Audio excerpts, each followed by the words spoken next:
it's Miss Mayfield, and I'm here to read Chapter 10 of Charlotte's Web with you. Day after day, the spider waited, head down, for an idea to come to her. Hour by hour, she sat motionless, deep in thought. Having promised Wilbur that she would save his life, she was determined to keep her promise. Charlotte was naturally patient. She knew from experience that if she waited long enough, a fly would come to her web, and she felt sure that if she thought long enough about Wilbur's problem, an idea would come to her mind. Finally, one morning toward the middle of July, the idea came. Why, how perfectly simple, she said to herself. The way to save Wilbur's life is to play a trick on Zuckerman. If I can fool a bug, thought Charlotte, I can surely fool a man. People are not as smart as bugs. Wilbur walked into his yard just at that moment. What are you thinking about, Charlotte? He asked. I was just thinking, said the spider, that people are very gullible. What does gullible mean? Easy to fool, said Charlotte. That's a mercy, replied Wilbur, and he lay down in the shade of his fence and went fast asleep. The spider, however, stayed wide awake, gazing affectionately at him and making plans for his future. Summer was half gone. She knew she didn't have much time. That morning, just as Wilbur fell asleep, Avery Arable wandered into the Zuckerman's front yard, followed by Fern. Avery carried a live frog in his hand. Fern had a crown of daisies in her hair. The children ran for the kitchen. Just in time for a piece of blueberry pie, said Mrs. Zuckerman. Look at my frog, said Avery, placing the frog on the drain board and holding out his hand for pie. Take that thing out of here, said Mrs. Zuckerman. He's hot, said Fern. He's almost dead, that frog. He is not, said Avery. He lets me scratch him between the eyes. The frog jumped and landed in Mrs. Zuckerman's dishpan full of soapy water. You're getting your pie on me, said Fern. Can I look for eggs in the hen-house, Aunt Edith? Run outdoors, both of you, and don't bother the hens. It's getting all over everything, shouted Fern. His pie is all over his front. Come on, Frog, cried Avery. He scooped up his frog. The frog kicked splashing soapy water onto the blueberry pie. Another crisis, groaned Fern. Let's swing in the swing, said Avery. The children ran to the barn. Mr. Zuckerman had the best swing in the county. It was a single long piece of heavy rope tied to the beam over the north doorway. At the bottom end of the rope was a fat knot to sit on. It was arranged that you could swing without being pushed. You climbed the ladder to the hayloft. Then, holding the rope, you stood at the edge and looked down, and were scared and dizzy. Then you straddled the knot so that it acted as a seat. Then you got up all your nerve, took a deep breath, and jumped. For a second, you seemed to be falling to the barn floor below. But then suddenly the rope would begin to catch you, and you would sail through the barn door going a mile a minute, with the wind whistling in your eyes and ears and hair. Then you would zoom upward into the sky and look up at the clouds, and the rope would twist, and you would twist and turn with the rope. Then you would drop down, down, down out of the sky and come sailing back into the barn, almost into the hayloft, then sail out again, not quite so far this time. Then in again, not quite so high, then out again, then in again, then out, then in. Then you jump off and fall down and let somebody else try it. Mothers for miles around worried about Zuckerman's swing. They feared some child would fall off, but no child ever did. Children almost always hang on to things tighter than their parents think they will. Avery put the frog in his pocket and climbed to the hayloft. The last time I swung in the swing, I almost crashed into a barn swallow, he yelled. Take the frog out, ordered Fern. Avery straddled the rope and jumped. He sailed out through the door, frog and all, and into the sky, frog and all. Then he sailed back into the barn. Your tongue is purple, screamed Fern.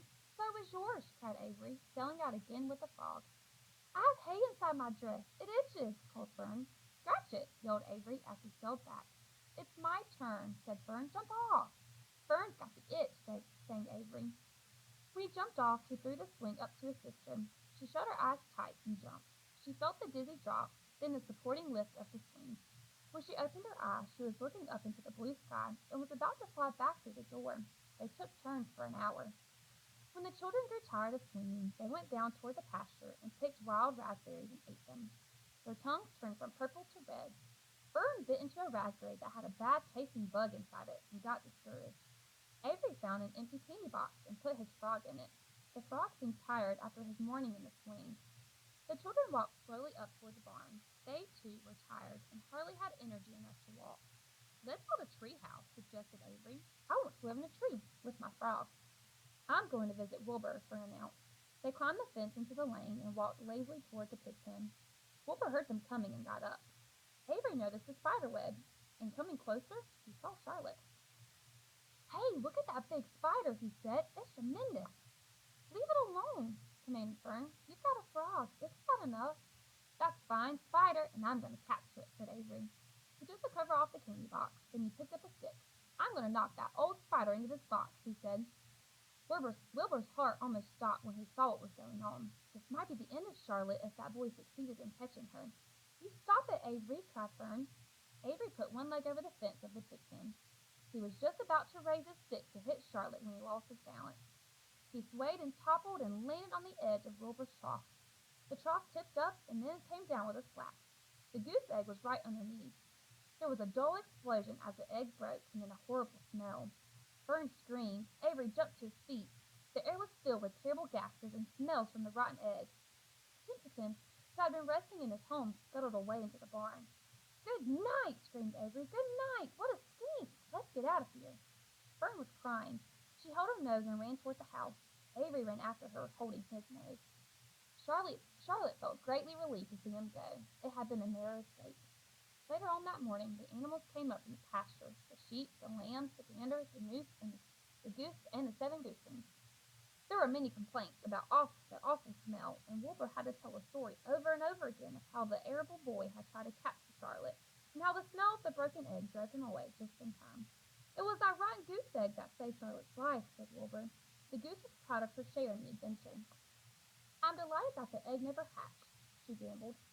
Simpleton, of course, was miserable over the loss of his beloved egg, but he couldn't resist boasting. "It pays to say things," he said in his surly voice. "A rat never knows when something is going to come in handy. I never throw anything away."